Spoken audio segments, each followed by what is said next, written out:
जून युवा दक्षिण कोरिया के सबसे प्रसिद्ध डॉक्टर हैं।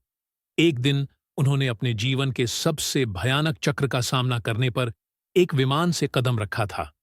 विमान में जून युवा बस जाग गया था, सामान्य महसूस कर रहा था। उनकी बेटी ने उन्हें टेक्स्ट किया, उनके व्यस्त काम के कार्यक्रम के बारे में शिकायत की और विमान से उतरते ही उनका जन्मदिन मनाने की मांग की। अपनी बेटी के जन्मदिन को याद करने के लिए तैयार नहीं, जून युवा तुरंत पार्किंग स्थल पर पहुंचे। लेकिन बीच में उसका सामना एक छोटे लड़के से हुआ, जिसने कैंडी के एक टुकड़े पर चौंक कर दिया था। आपातकाल को देखते हुए जून युवा उसकी सहायता के लिए पहुंचे। लड़के को देखकर अब गंभीर रूप से घायल नहीं हुआ। जून युवा के पास पार्किंग स्थल पर वापस जाने से पहले किसी भी धन्यवाद को स्वीकार करने का समय भी नहीं था। संयुक्त राष्ट्र चिकित्सा केंद्र की यात्रा से लौटे जून युवा को हवाई अड्डे के गेट पर पहुंचते ही पत्रकारों ने घेर लिया। अपनी बेटी के साथ रहने की जल्दी में जून युवा केवल कुछ शब्दों की पेशकश कर सकता था। उनकी बेटी टेलीविजन पर लाइव साक्षात्कार देखने के लिए हुई और गर्व से अभिभूत थी। अपने पिता के बिना वर्षों के बाद उन्हें आखिरकार अपना जन्मदिन मनाने का मौका मिला। जून युवा को कार मिली और राजमार्ग चौराहे के लिए सीधे चले गए। टोल बूथ अटेंडेंट ने गलती से आत्मा की खोज करते हुए कुछ सिक्के गिरा दिए, इसलिए उन्होंने कुछ शब्दों का आदान प्रदान किया, जैसा कि वे अपने सहमत गंतव्य के पास थे। जून युवा ने उत्साह का एक उछाल महसूस किया और उनकी बेटी, जो चल रही थी, भी खुश थी। लेकिन फिर जून युवा ने अचानक सड़क के किनारे एक टैक्सी दुर्घटना देखी। कुछ सेकंड के आंतरिक संघर्ष के बाद उन्होंने महसूस किया कि वह अपनी बेटी के साथ अपनी नियुक्ति को याद नहीं करेंगे, यह जानते हुए कि उनके पास केवल 1 दर्जन मिनट बचे हैं। इसलिए वह रुक गया और बचाव में चला गया। जून युवा ने जल्दी से ड्राइवर की चोटों का इलाज किया।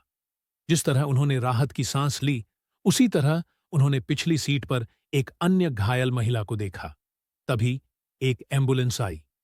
जून युवा ने जल्दी से एम्बुलेंस को बचाव मिशन सौंप दिया और जल्दी से अपनी घड़ी की जांच की।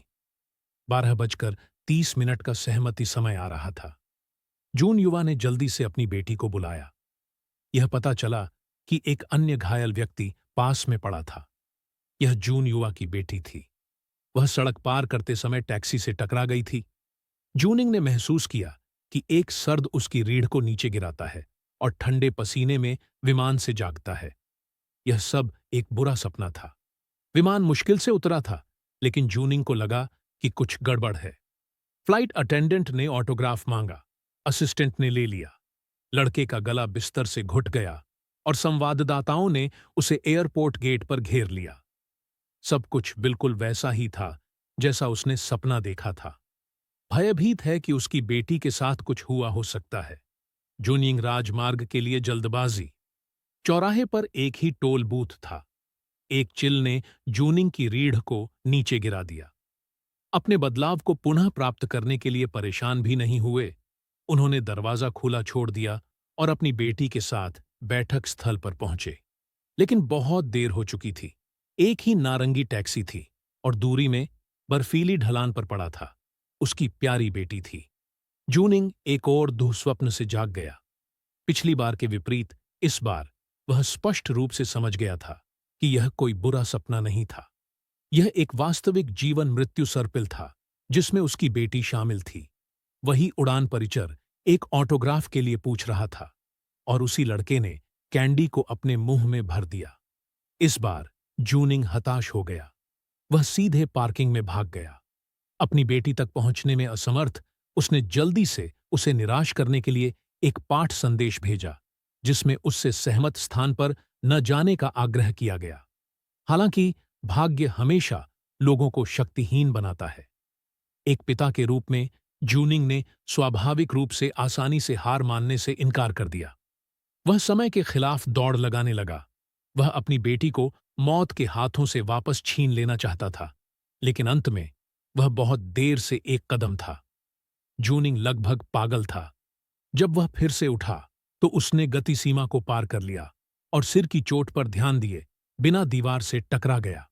वह चौराहे पर गया, लेकिन अंत में वह अभी भी देर हो चुकी थी। यह किसी भी लंबे समय तक नहीं जा सकता है। जूनिंग ने अपनी बेटी को बचाने के लिए एक और तरीका आजमाने का फैसला किया और जब चक्र फिर से शुरू हुआ तो इस बार जूनिंग सीधे घायल ड्राइवर के पास गया। ड्राइवर का सेल फोन उठाया और अपना सेल फोन बुलाया ताकि उसे ड्राइवर का नंबर मिल गया। जब